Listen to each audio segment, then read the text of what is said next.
गुड़िया क्लास 6 में पढ़ती है और वो पूरे स्कूल में फेमस है क्योंकि उसके बहुत लंबे लंबे बाल हैं। उसके बाल उसके घुटनों तक आते हैं। वाह गुड़िया, तेरे बाल तो बहुत लंबे हैं। हाँ, ये मुझे मेरी माँ से मिले हैं। मेरी माँ के बाल भी बहुत लंबे थे। गुड़िया अनाथ है। आज से 2 साल पहले एक एक्सीडेंट में उसके माँ बाप का देहांत हो गया था। तब से वो उसके चाचा के पास रहती है। उसके चाचा की एक लड़की है, उसका नाम सुमन है। सुमन और गुड़िया एक ही क्लास में पढ़ती हैं और सुमन गुड़िया से बहुत जलती है। अपने बालों की वजह से बहुत अटेंशन मिलता है गुड़िया को, मुझे तो कोई पूछता भी नहीं है। ये सुनकर सुमन की माँ यानी गुड़िया की चाची निर्मला उससे कहती है, हाय मेरी बच्ची, तू चिंता मत कर, मैं कुछ इंतजाम करती हूँ। निर्मला की एक गुरु थी। वो गुरु काला जादू में माहिर थी। निर्मला उसके पास गई।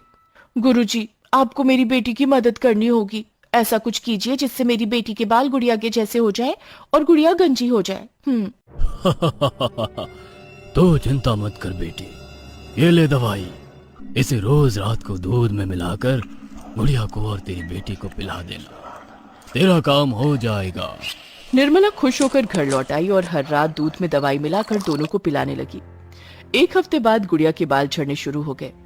ये क्या, जब भी मैं कंघी करती हूँ इतने सारे बाल क्यों झड़ जाते हैं? ऐसे ही चलता रहा तो मैं तो गंजी हो जाऊंगी। और उधर सुमन के बाल लंबे होने लगे और 1 ही महीने के अंदर गुड़िया पूरी तरह से गंजी हो गई। उसके सर पर एक भी बाल नहीं रहा और दूसरी ओर सुमन के बाल लंबे हो गए। सुमन गुड़िया का मजाक उड़ाने लगी। क्या रे गुड़िया, तेरे लंबे बाल कहाँ गए? गंजी भूतनी लग रही है अब तो। पता नहीं मेरे बाल कैसे झड़ गए। मेरे पास सिर्फ वो लंबे बाल ही तो थे। अब तो मुझसे कोई प्यार नहीं करेगा। तूने सही कहा, अब सब लोग मुझसे प्यार करेंगे। मेरे बाल कितने लंबे हो गए हैं, मुझ पर कितने अच्छे लग रहे हैं। गुड़िया मन ही मन रोने लगी। वो स्कूल गई और स्कूल में सुमन अपने दोस्तों को लेकर गुड़िया का मजाक उड़ाने लगी। वो देखो सब लोग, गंजी गुड़िया। गंजी गुड़िया बिल्कुल बुढ़िया लग रही है।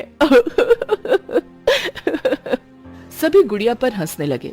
सुमन ने क्लास के सभी बच्चों को गुड़िया को परेशान करने का तरीका बता दिया। सभी गुड़िया के गंजे सर पर चांटा मारने लगे। गुड़िया रोती रही। वो सबके लिए मजाक बन गई। गुड़िया, अब तो बिल्कुल बांदर लग रही है, बांदर। गुड़िया के गंजे सर पर कोई चांटा मार रहा था तो कोई पेन से स्केच बना रहा था। क्लास में टीचर आई तो गुड़िया ने टीचर से कंप्लेन किया। देखिए ना मैडम, सभी मुझे परेशान कर रहे हैं। करना भी चाहिए, एक औरत की सुंदरता उसके बालों में होती है और तेरे पास तो बाल ही नहीं रहे, गंजी कहीं की। परेशान होकर गुड़िया स्कूल से घर लौट गई और तभी उसने अपनी चाची को फोन पर बात करते हुए सुना। निर्मला गुरुजी से बात कर रही थी। गुरुजी, आपकी दवाई ने तो कमाल ही कर दिया, वो गुड़िया की बच्ची पूरी की पूरी गंजी हो गई। हाँ गुरुजी, मैं अभी आती हूँ। निर्मला गुरुजी के पास जाने के लिए घर से निकल गई। निर्मला गुरुजी से मिली और उन्हें पैसे दिए। गुड़िया को सब कुछ समझ में आ गया। निर्मला के घर लौटते ही गुड़िया ने उससे कहा, चाची, आपने मेरे साथ ऐसा क्यों किया? मेरे माता पिता को तो मैं खो चुकी हूँ और अब आपने मुझे गंजी बना दिया। हाँ, कर दिया तो क्या कर लेगी तू? एक बात याद रखना, हम तेरे ऊपर तरस खाकर तुझे पाल रहे हैं। अब ज्यादा बकवास मत कर। गुड़िया को लगा इस घर से तो जंगल ही बेहतर है। वो घर से निकलकर दूर जंगल में चली गई। अब से मैं यहीं रहूंगी, कम से कम कोई मुझे चिढ़ाएगा तो नहीं। गुड़िया ने जंगल में 2 दिन बिता दिया। उधर निर्मला को भी लगा कि जान छूटी। अगले दिन गुड़िया जंगल में खाने की खोज कर रही थी, तभी उसने एक जख्मी शेरनी को देखा। उसके पैर में चोट लगी थी और वो दर्द से तड़प रही थी। अरे, वो शेरनी जख्मी है, मुझे उसकी मदद करनी चाहिए। लेकिन ठीक होकर अगर उसने मुझे खा लिया तो? जो भी हो जाए, एक जख्मी की मदद करना मेरा फर्ज है। गुड़िया जंगल से जड़ी बूटी लेकर शेरनी का जख्म ठीक करने लगी। कुछ ही दिनों में शेरनी ठीक हो गई। बच्ची, तुमने बिना डरे मेरी मदद की, मैं तुम्हारी शुक्रगुजार हूँ।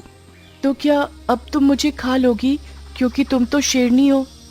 नहीं नहीं बच्ची, हम जानवर भले ही हैं, लेकिन हमारे भी कुछ उसूल हैं। मैं तुम्हारी मदद करूंगी। बताओ तुम्हें क्या तकलीफ है? गुड़िया ने सब कुछ बताया। शेरनी ने कहा, ठीक है, मैं तुम्हारे अंदर समा जाती हूँ। उसके बाद हम वापस जाएंगे और सबको मजा चखाएंगे। शेरनी गुड़िया के अंदर समा गई। गुड़िया वापस चली गई। उसे देखकर निर्मला ने कहा, तू आ गई? मैंने तो सोचा कि तू अभी तक मर गई होगी। अगर मर जाए तो ही अच्छा होता। ये सुनकर गुड़िया को गुस्सा आया। वो शेरनी में बदल गई और निर्मला को खा लिया। निर्मला का देहांत हो गया। ये देखकर सुमन डर गई और क्षमा मांगने लगी। मुझे माफ कर दो, मुझसे गलती हो गई। गुड़िया ने उसे कुछ नहीं कहा। उसने सुमन को मुंह में ले लिया और उसे लेकर उस गुरुजी के पास गई। एक शेरनी को देखकर गुरुजी डर गए। मुझे मेरे बाल वापस चाहिए। हाँ, ले जाइए ना, ये दवाई खाइए, सब कुछ पहले जैसा हो जाएगा।